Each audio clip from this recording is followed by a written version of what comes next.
মুআজ্জাজ মুহতারাম হাজিরিন, সর্বপ্রথম সেই মহান প্রভুর শুকরিয়া আদায় করি যিনি আপনাকে আমাকে অত্যন্ত দয়া করে মায়া করে মেহেরবানি করে পবিত্র জুমার দিন জুমার নামাজ আদায় করার লক্ষ্যে আগে আগে মসজিদে এসে দিনই কিছু কথা বলবার ও শুনবার সুযোগ করে দিলেন।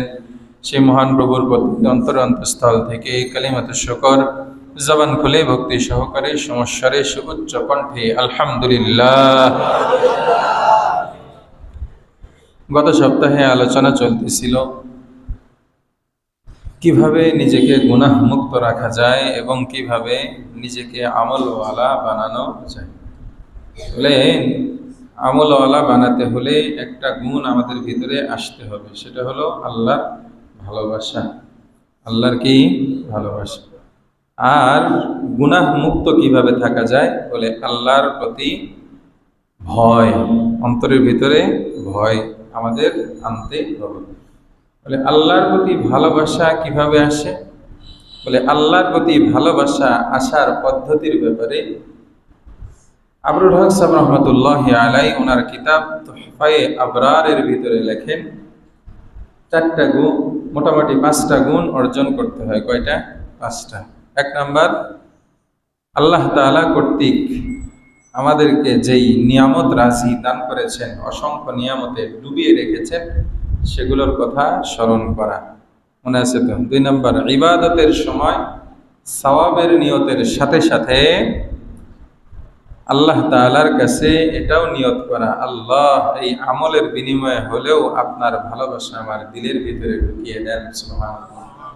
3 নাম্বার, বেশি বেশি জিকির করা। কি করা? বেশি বেশি জিকির করা।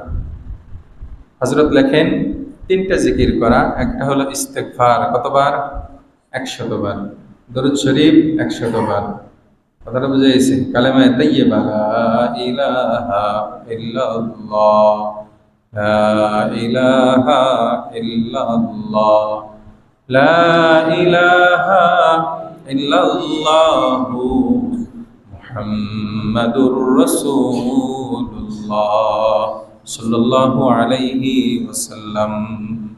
বলে বেশি বেশি জিকির করলে, বলে মোটামুটি এই 3টা জিকির যদি 100 বার 3-4 বার পড়া হয়, বলে সে বেশি জিকিরকারীর ভিতরে শুমার হবে, অন্তর্ভুক্ত হবে। সুবহানাল্লাহ। আরেকটা বিষয়, সেটা হলো আমরা হর হালতে জিকিরে থাকবো। এটা এর আগেও বলেছিলাম কোনো এক সময়, যে আমরা 3 অবস্থায় থাকি। কয় অবস্থায়? 3 অবস্থায়। একটা হলো বসে থাকি, দাঁড়ায় থাকি, মোট কথা স্থির থাকি। আরেকটা হলো উপরে উঠি অথবা নিচে নামি। এই তো। বলে যখন উপরে উঠবো তখন কি বলবো? আল্লাহু আকবার। সবাই বলি আল্লাহু আকবার। যখন নিচে নামবো সুবহানাল্লাহ, সুবহানাল্লাহ, সুবহানাল্লাহ। সমতল ভূমিতে চলার সময় আফজালুজ জিকির করতে থাকবো। আফজালুজ জিকরি লা ইলাহা ইল্লাল্লাহ, লা ইলাহা ইল্লাল্লাহ, লা ইলাহা ইল্লাল্লাহু মুহাম্মাদুর রাসূলুল্লাহ সাল্লাল্লাহু আলাইহি ওয়াসাল্লাম। সুবহানাল্লাহ, আলহামদুলিল্লাহ, ওয়া লা ইলাহা ইল্লাল্লাহ, আল্লাহু আকবার। এরকম যত জিকির আছে এগুলো করতে থাকা। ঠিক আছে না? মুখকে জিকির ছাড়া না রাখা, বরং মাওলাই পাকের জিকিরে জিহ্বাকে তরুতাজা রাখা। রাজি আছেন ইনশাআল্লাহ? আল্লাহ তাআলা তৌফিক দান করেন, আমিন। 4 নাম্বার হলো আল্লাহ তাআলার কাছে স্পেশালি, বিশেষ করে তার ভালোবাসা পাওয়ার জন্য দোয়া করা। সুবহানাল্লাহ। বলে বিশ্বনবী করতেন, আল্লাহর নবী দোয়া করতেন এইভাবে, আল্লাহুম্মা ইন্নী আসআলুকা হুব্বাক। ও প্রভু, আপনার কাছে আপনার ভালোবাসা আমি চাই। অহুব্বা মান ইউহিব্বু, যারা আপনাকে ভালোবাসে তাদের ভালোবাসাও আমি চাই। ওয়াল আমালাল্লাযী ইউবাল্লিগুনি হুব্বাক, এমন আমল দ্বারা আমার জীবনটাকে সুসজ্জিত করতে চাই, যেই আমল করলে আপনার ভালোবাসা আমার দিলের ভিতরে বসে যাবে। সুবহানাল্লাহ। ওয়াল আমালাল্লাযী ইউবাল্লিগুনি হুব্বাক ওয়াজআল হুব্বাকা হাব্বা ইলাইয়া।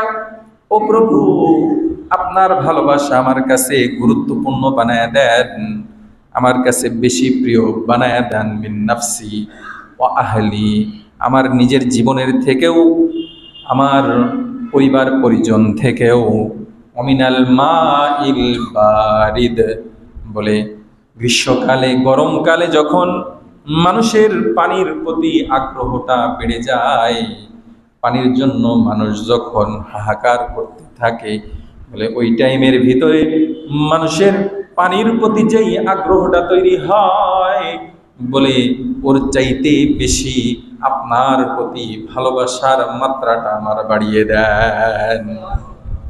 এভাবে আল্লাহর নবীর শিখানো পদ্ধতিতেও দোয়া করতে পারি, অথবা আল্লাহকে এমনিও বলতে পারি, আল্লাহ আপনার ভালোবাসা আমাকে দিয়েই দেন। মোট কথা, আপনি যেভাবে পারেন আল্লাহর কাছে স্পেশালি কি করা, তার ভালোবাসা পাওয়ার জন্য দোয়া করা। তার কারণ ঈমানদারদের অন্যতম গুণ, তারা আল্লাহকে সবচেয়ে বেশি ভালোবাসবে। ওয়াল্লাযীনা আমানু আশাদ্দু হুব্বাল লিল্লাহ, मैं आशिक मौला हूँ मेरे इश्क निराला, जुमला जहां जिनकी तजल्ली से उजाला, जुमला जहां जिनकी तजल्ली से उजाला।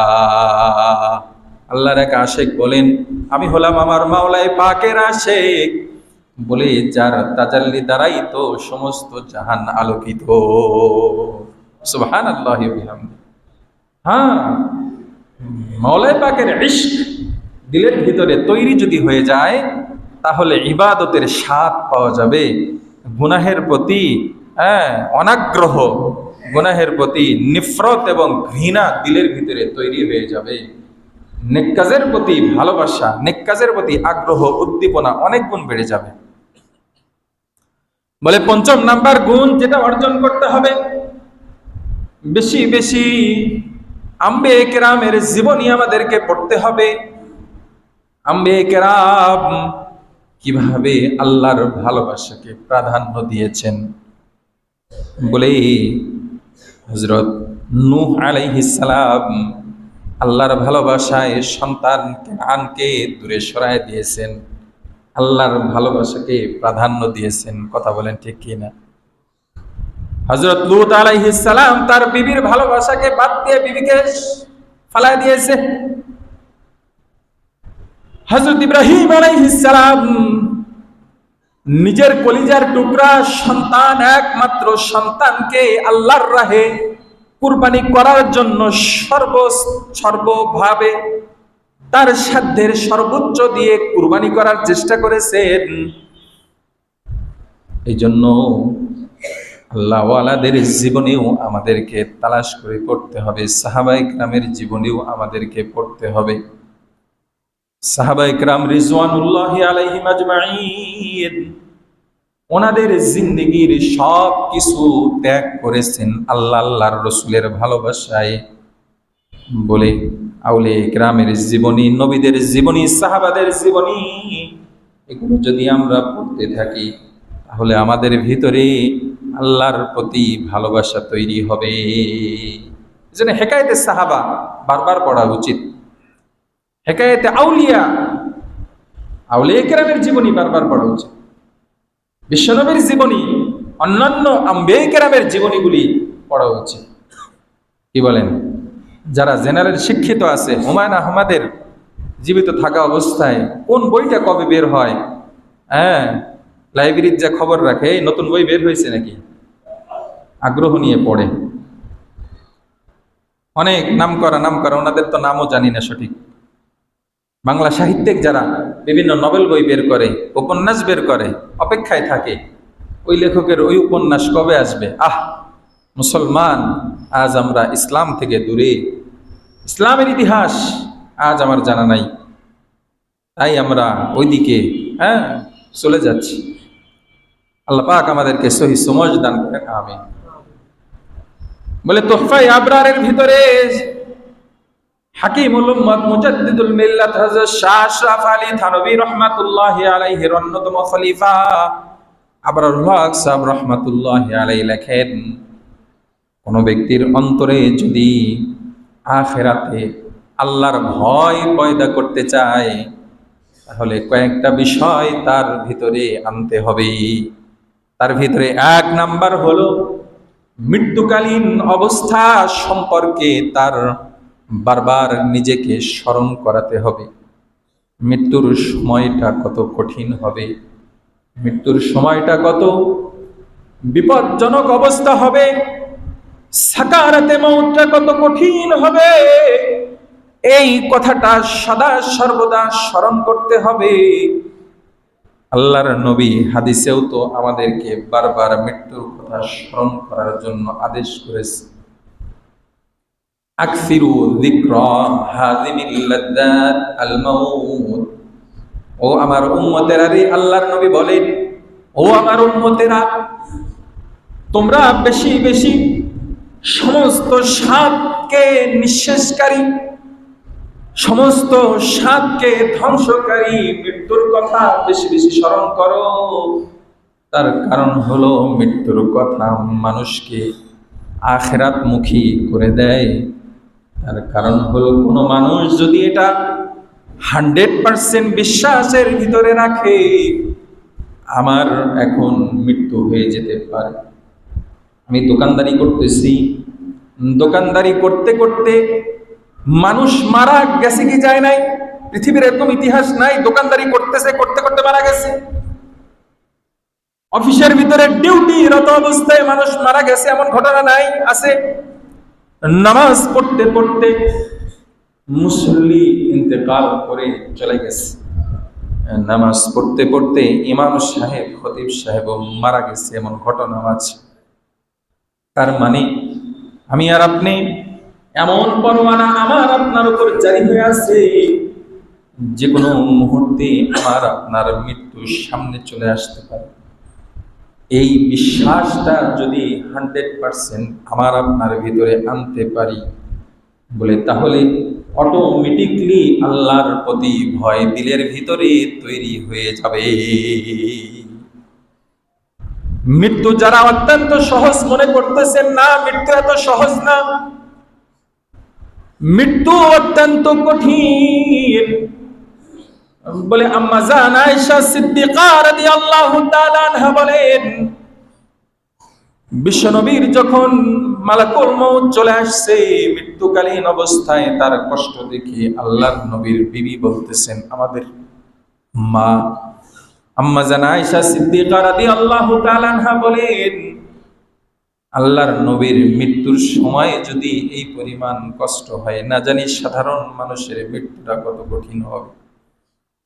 এই জন্য মালাকুল মউত যারা সহজ মনে করে বসে আছেন, আসলে কোনো সহজ বিষয় না, অত্যন্ত কঠিন। তবে আবার সহজও হবে যদি নেককার পরহেজগার হয়, বলে এই কঠিনটাও তার জন্য অতি সহজ হয়ে যাবে। একটা উদাহরণ দিলে বুঝবেন। মুসলমানি দুই ভাবে হয়। একটা হলো আমাদের সিরাজগঞ্জে বলে খোদায়ে সুন্নত। খোদায়ে সুন্নত অনেকের হয়ে যায়, টের পায় না, কিন্তু যাদেরকে এমনি মুসলমানি করে দেয়, একটা কষ্ট ব্যথা পায় না বলে, আমাদের তো হাজামরা করতো, এখন তো ডাক্তার অনেক কাছে বের হয়েছে, ওরা এসে কি করতো, অনেক ধরনের গল্প, বিভিন্ন গল্প শোনাইতে শোনাইতে ফট করে কেটে ফেলায়। মানে ব্যথা পাওয়া যায়, কিন্তু গল্পের তালে হাসি তামাশার চলে, ওই কষ্টটা তখন কষ্ট মনে হয় না। মৃত্যুকালীন কষ্ট হবেই, মৃত্যুকালীন কষ্ট হবেই, কিন্তু নেককার যারা হবে তাদের মৃত্যুকালীন কষ্টটা হবে। বলে মৃত্যু, নেককারের মৃত্যু কেমন হবে? বিশ্বনবী হাদিসের মধ্যে বলেন, নেককারের যখন মৃত্যুকালীন সময় ঘনিয়ে আসবে, মালাকুল মউত তার কাছে আসবে, এসে সালাম দিয়ে বলবে, তোমার তো আখিরাতের রাস্তা সহজ, তুমি চলো, আখিরাতের পথে যেতে হবে, দুনিয়ার মায়া ছেড়ে দিতে হবে। বলে দুনিয়ার প্রতি মায়া থাকার কারণে বলবে, এমন একটা আগ্রহ থাকবে না। বলে আখিরাতের জান্নাতের নাজ ও নিয়ামতের অনেক গল্প শোনাবে, তারপরেও বান্দা দুনিয়ার মায়া দিল থেকে ছাড়তে পারতেছে। আল্লাহ তাআলা তখন বলবেন, জান্নাতটা আমার বান্দার সামনে তুলে ধরো। বলে জান্নাতের নাজ ও নিয়ামত দেখতে দেখতে তার ভিতর থেকে রূহটাকে তুমি কবজা করো। সুবহানাল্লাহি ওয়া বিহামদিহি। বলে নেককার জান্নাতে তার বাড়ি দেখবে, গাড়ি দেখবে, সব দেখতে দেখতে তার মালাকুল মউত তাকে জীবনটা যখন জানটা তখন কবজ করে নিয়ে যাবে, বলে তখন একটু অনুভূত হলেও কিন্তু নাজ ও নিয়ামতের দিকে এমন আগ্রহ নিয়ে তাকিয়ে থাকবে, এমন মজা আস্বাদন করতে থাকবে, বলে সে টেরও পাবে না যে মালাকুল মউত তার জীবনটা কখন নিয়ে গেল। যেরকম আগে হাট বাজারে খুব দেখা যেত, এখন একটু কম দেখা যায়, হকাররা বিভিন্ন জিনিস নিয়ে হকারি করত। মানে এই জায়গায় পকেট মাররা বেশি পকেট মারতো, মানে হকারের হকারি দেখতে দেখতে একদম ওর ভিতর ডুবে গেছে, পকেট থেকে সব নিয়ে গেছে, টেরও পায় না। এরকম হয় না? বলে নেককারকে আল্লাহ তাআলা জান্নাতের নাজ ও নিয়ামত এরকম দেখাতে দেখাতে, হ্যাঁ, আল্লাহ না করুক কারো যদি বদকারের মৃত্যুর মতো মৃত্যু হয়, বদকারের মৃত্যুটা অত্যন্ত কঠিন। বিশ্বনবী সাল্লাল্লাহু আলাইহি ওয়াসাল্লাম বলেন, বদকারের মৃত্যু যখন ঘনিয়ে আসবে তখন একদম কালো চেহারার আকৃতি ধারণ করবে, একদম আগুনের মতো 12 চক্ষু বিশিষ্ট মানুষের আকৃতি হবে। কত চক্ষু বিশিষ্ট? 12টা চক্ষু বিশিষ্ট। বলি তার চুলগুলি এলোমেলো অবস্থায় একদম মাটির সাথে লেগে থাকবে। বলে এমন ভয়ঙ্কর চেহারা হবে যার দিকে তাকাইলে তার দিলটা শুকে যাবে। মালাকুল মউত এসে যখন মালাকুল মউত আসবে, আসার আগে আল্লাহ তাআলা আদেশ করবে, যা যা, ওই যে আমার দুশমনের মৃত্যুর সময় ঘনিয়ে আসছে, ওর জানটা ওর ভিতর থেকে ছিনে নিয়ে আয়। আল্লাহর পক্ষ থেকে ফেরেশতা মালাকুল মউত আসবে, এসে ওরকে একদম লোহার বহুত বড় একটা হাতুড়ি দিয়ে ওরে পেটা শুরু করবে। পা থেকে পিটতে পিটতে, মাথা থেকে পিটতে পিটতে পায়ের হাঁটুতে গিয়ে ওর আত্মাটাকে, রূহটাকে ওখানে আটকে দিবে। আবার পায়ের নিচ থেকে মারতে মারতে হাতের গিরার ভিতরে নিয়ে এসে আটকে দিবে। এরকম মারতে মারতে সর্বশেষ যখন লাস্ট শেষ মুহূর্তে যখন তার জীবনটা, তার রূহটা কবজ করবে, বলে ওকে মারতে মারতে একদম থুতনির কাছে নিয়ে আসবে। কোথায় নিয়ে আসবে? এই যে থোতা, আমাদের সিরাজগঞ্জে বলে থোতা, শুদ্ধ ভাষায় থুতনি। এই যে থুতনির ভিতরে নিয়ে আসবে, নিয়ে সে এমন জোরে পাড় দিবে, বলে এমন চিৎকার করতে থাকবে, বলে এই চিৎকারের আওয়াজ জিন ও ইনসান ছাড়া সবার কানে চলে যাবে। আল্লাহ আমাদেরকে হেফাজত করেন, এমন মৃত্যু থেকে আমাদেরকে হেফাজত করেন। मौत जिस दिन आ गई दुनिया की हालत क्या हुई, रूह तन से उड़ गई मुर्दा की हालत क्या हुई, रूह तन से उड़ गई मुर्दा की हालत क्या हुई।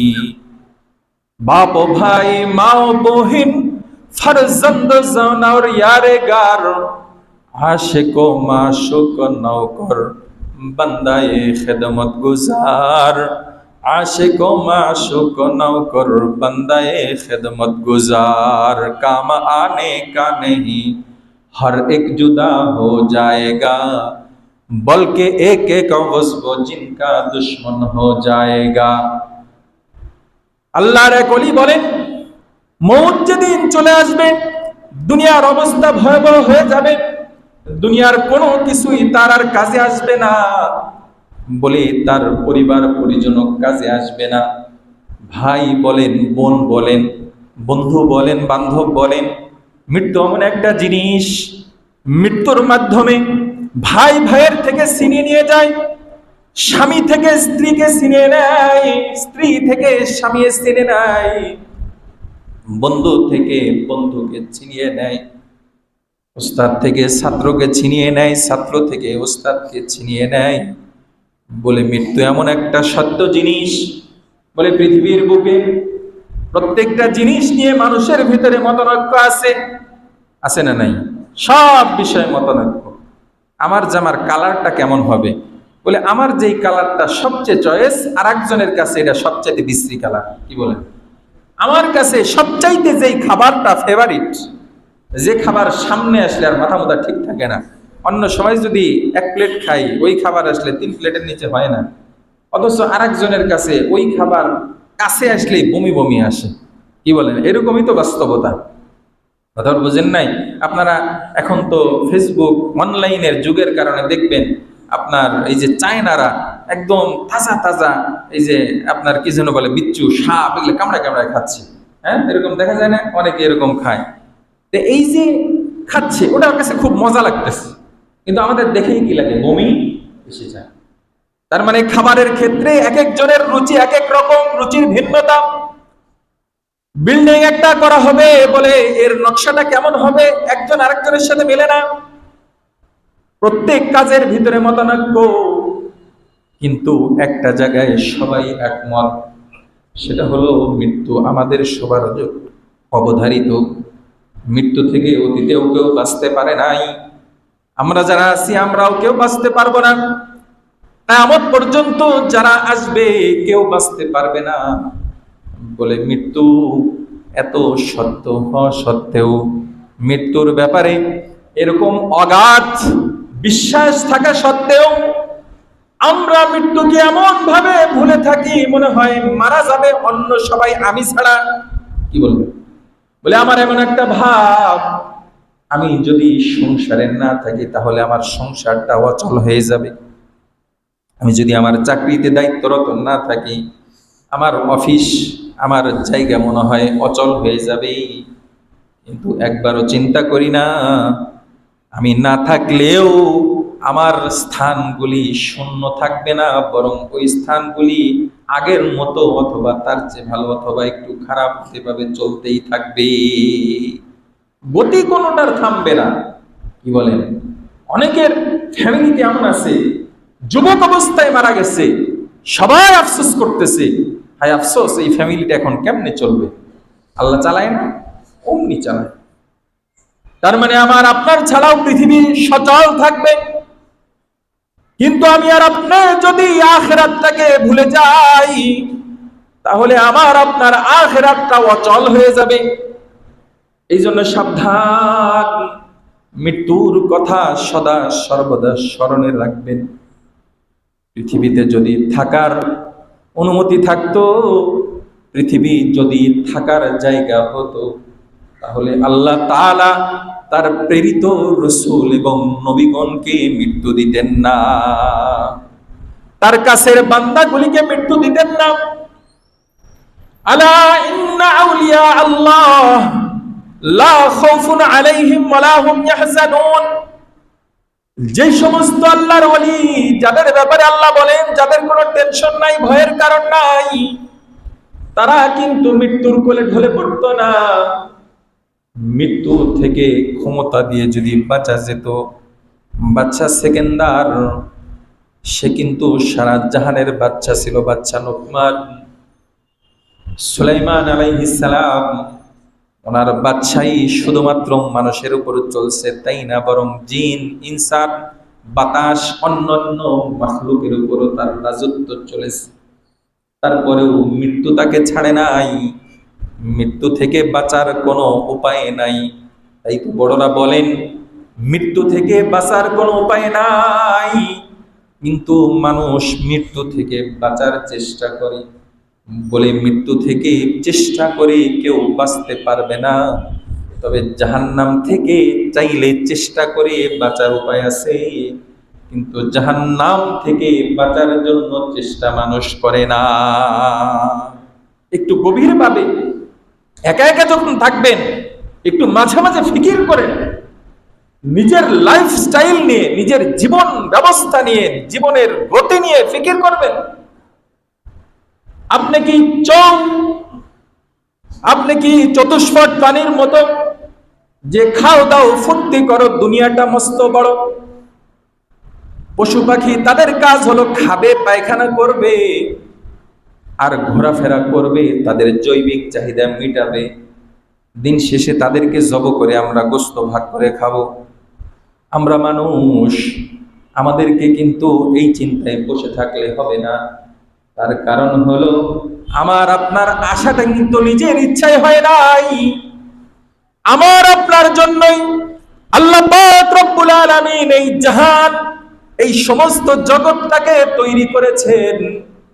বিশ্বনবী তার পাক জবানে ইরশাদ করেন, আদ-দুনিয়া খুলিকাত লাকুম, ও আমার উম্মতেরা, দুনিয়াবাসীরা তোমরা জেনে নাও, আশরাফুল মাখলুকাত, মানুষের জন্য এই পুরা জাহানকে আল্লাহ পাক রব্বুল আলামিন সাজিয়েছেন। বিগয়রে আমাদিন আসমান সাজিয়েছেন, কোন প্রকার খুঁটি ছাড়া আসমান আমাদেরকে সেবা দিয়ে যাচ্ছে, কোনো বিল পে করতে হচ্ছে না। মাস শেষে কি সূর্যের রোদের ব্যাপারে কি কোনো বিল দিতে হয় আমাদের? না। কোন পারিশ্রমিক ছাড়া, কোন উজরত ছাড়া এত বড় আসমান দিয়ে সূর্যের তারা লক্ষ লক্ষ তারকারাজির মাধ্যমে, চাঁদের মাধ্যমে আমাদেরকে খেদমত দিয়ে যাচ্ছেন। মহান প্রভু এই সাজানোর উদ্দেশ্য শুধুমাত্র কেবলমাত্র আমাদের জন্য। বিবাহ বাড়িতে কিন্তু অনেক রকমের আইটেমের খাবার তৈরি হয়, সব কিছুর মাকসাদ কিন্তু থাকে বর এবং কনে। কথা বলেন ঠিক কিনা? বর এবং কনে ছাড়া যদি, বর ছাড়া যদি কনের বাড়িতে কেউ আসে, বলে যত ভাবে যত উপটকন নিয়ে আসুক না কেন, তাদেরকে কিন্তু খাবার দিবে না। কনে বাড়ির লোকজন বর যাত্রীকে যত রকমই হরেক রকম খাবার পরিবেশন করে পেট ভরে খাওয়াইলো, কিন্তু কনেকে দিল না। ওই বরযাত্রী কি খাবেন, খেতে রাজি হবে? হবে না। বলি আমার আপনার এই দুনিয়াতে আসার উদ্দেশ্য, এই দুনিয়ার সব চাকচিক্য যা কিছু দেখতেছি, এর পিছনে আমার আল্লাহর একটা উদ্দেশ্য আছে। সেই উদ্দেশ্যটা হলো ওয়া আনতুম খুলিকতুম লিল আখিরাহ, তোমাদেরকে তৈরি করা হয়েছে আখিরাতের জন্য। আমি যেখানেই থাকি না কেন আমার ফিকিরের ভিতরে থাকবে আখিরাত। আমি মসজিদে ইমামতি করতেছি, খতিবগিরি করতেছি, এখানে আমার আখিরাত খুঁজে নিতে হবে। আপনি ফিল্ড মিল ইন্ডাস্ট্রিতে চাকরি করতেছেন, এখানেও আপনাকে আখিরাত খুঁজে নিতে হবে। আপনি রাস্তায় গাড়ি চালাইতেছেন, এখানেও আপনাকে আখিরাত খুঁজে নিতে হবে। আপনি জমিতে কৃষক চাষাবাদ করতেছেন, এখানে আপনার আখিরাত খুঁজে ফিরতে হবে। আপনি জলে আছেন, আপনি আকাশে আছেন, ভ্রমণরত অবস্থায় আছেন, এখানেও আপনার আখিরাতের ফিকির ভুললে চলবে না। আপনি সব চাইতে আনন্দ ঘন মুহূর্ত পার করতেছেন, এখানেও আপনার আখিরাত ভুললে চলবে না।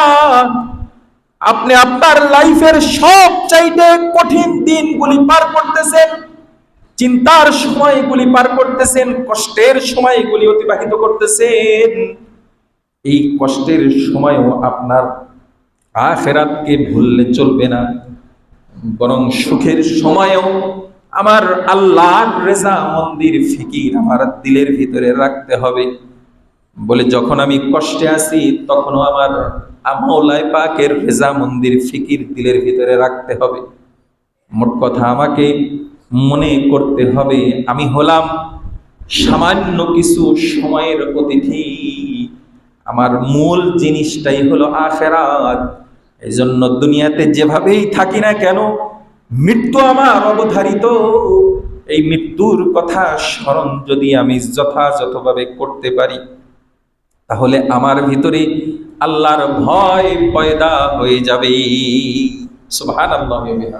এজন্য মৃত্যুর কথা বেশি বেশি স্মরণ করা, ঠিক আছে না ইনশাআল্লাহ?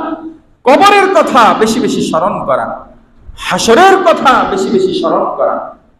হাসরের ময়দান কত কঠিন হবে, এই সূর্য এত দূর থেকে তাপ দেয়, গ্রীষ্মকালে মানুষের জীবনটা বাঁচানো কঠিন হয়ে যায়। তাপদাহে অনেক মানুষ মৃত্যুর কোলে ঢলে পড়ে। কথা বলেন ঠিক কিনা? তাহলে এই মৃত্যুর পরে যখন আমার জন্য কিয়ামতের ময়দান কায়েম হয়ে যাবে। বলে কিয়ামতের মুহূর্তে আল্লাহ পাক রব্বুল আলামিন এই সূর্যকে আমাদের মাথার আধা হাত উপরে এসে তাপ দিবে। এই সময়টা কত কষ্টের হবে। হাদিসে এসেছে ওই টাইমের ভিতরে মানুষের মগজগুলি টকবক করতে থাকবে, যেইভাবে মানুষ ভাত রান্না করার সময় চাউলগুলি টকবক করতে থাকে, মানুষের মাথার মগজগুলি টকবক করতে থাকবে। এত বেশি ঘাম বের হবে, বলে মানুষ যত বদকার যেই পরিমাণ হবে তার ঘামের পরিমাণটা তত বেশি হবে। বলে এই ঘামের ভিতরে কেউ হাবুডুবু খেতে থাকবে, কারো হাঁটু পর্যন্ত, কারো কোমর পর্যন্ত, কারো বুক পর্যন্ত ঘাম দিয়ে ভরপুর হয়ে যায়। এই কঠিন সময়ের কথা আমি আর আপনি যদি স্মরণ করি, তাহলে আল্লাহর ভয় দিলের ভিতরে পয়দা হবে। জাহান্নামের আযাবের কথাগুলি স্মরণ করতে হবে, তাহলে দিলের ভিতরে আল্লাহর ভয় পয়দা হবে। আর দিলের ভিতরে যদি আল্লাহর ভয় পয়দা হয়, তাহলে সমস্ত গুনাহ ছাড়া আমার আপনার জন্য সহজ হয়ে যাবে। করব তো ইনশাআল্লাহ। আল্লাহ পাক রব্বুল আলামিন আমাদের সবার দিলের ভিতরে আল্লাহর ভয়, আল্লাহর ভালোবাসা পরিপূর্ণ তৈরি করে গুনাহ মুক্ত জিন্দেগি, আমলওয়ালা জিন্দেগি নসিব করেন। আমিন।